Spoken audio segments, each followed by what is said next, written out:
যে সমস্যার কোনো সমাধান নেই, কখনো কখনো আমরা এমন সমস্যার সম্মুখীন হই আমাদের কাছে যার কোনো সমাধান নেই।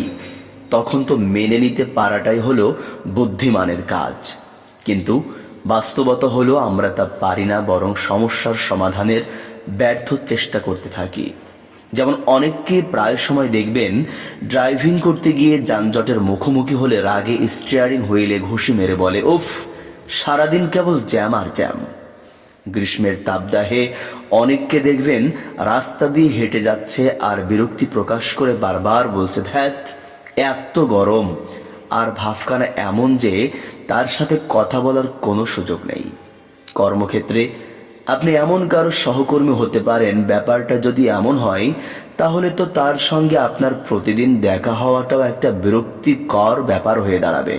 সে অফিসে এসে বসতে না বসতেই নানাভাবে আপনাকে বিরক্ত করে তুলবে।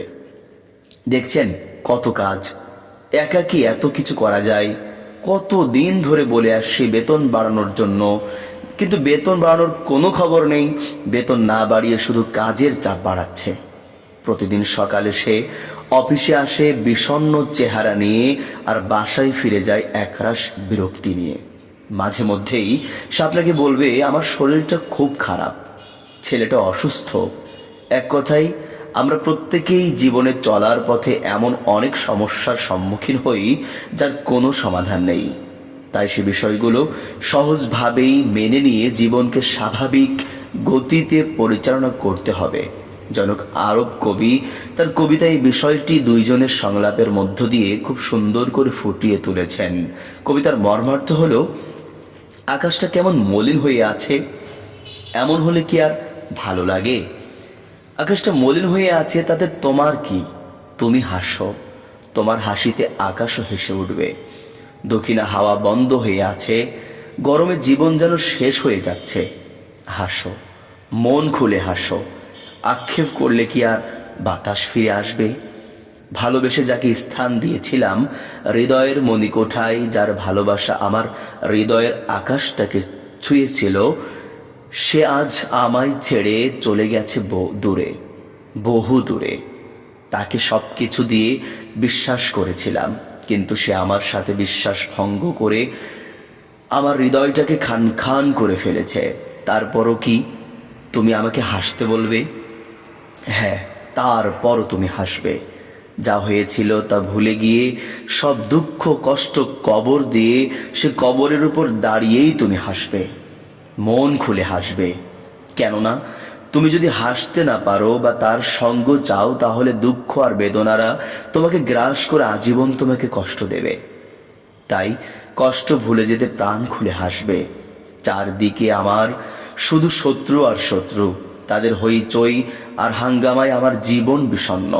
তাদের কুটচাল আর ষড়যন্ত্রে আমার সব পর্যদস্ত। তারপরও বলো, আমার মুখে কিভাবে হাসি ফুটবে? হ্যাঁ, তবুও তুমি হাসবে।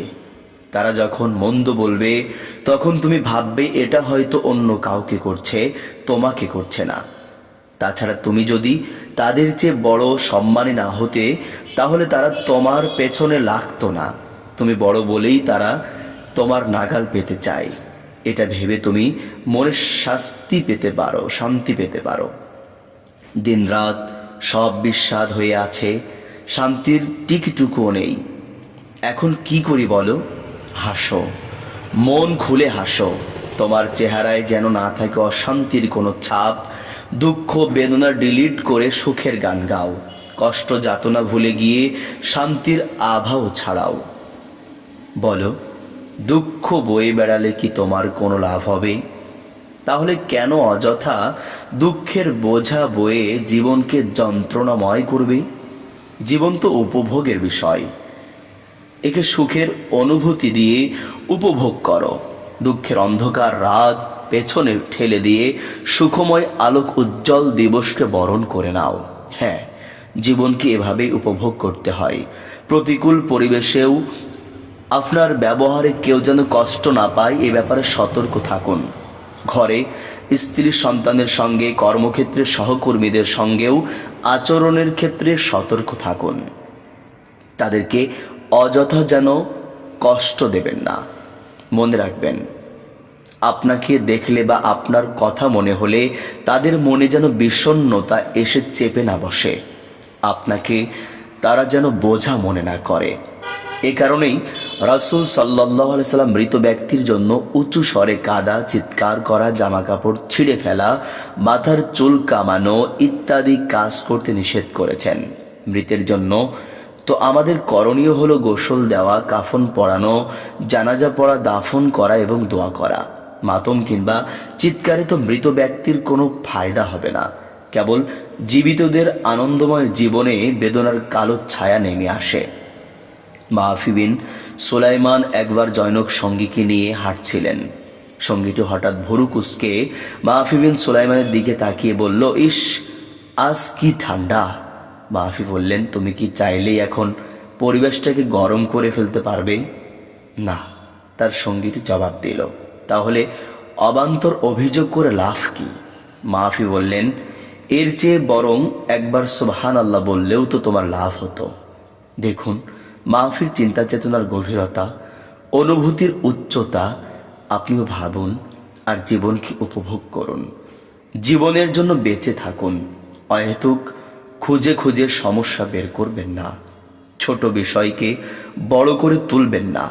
জীবনের সুখানুভাব খোঁজ করুন, সংযত জীবন উপভোগ করুন। مضل قبيل تبختر ترجل بصوت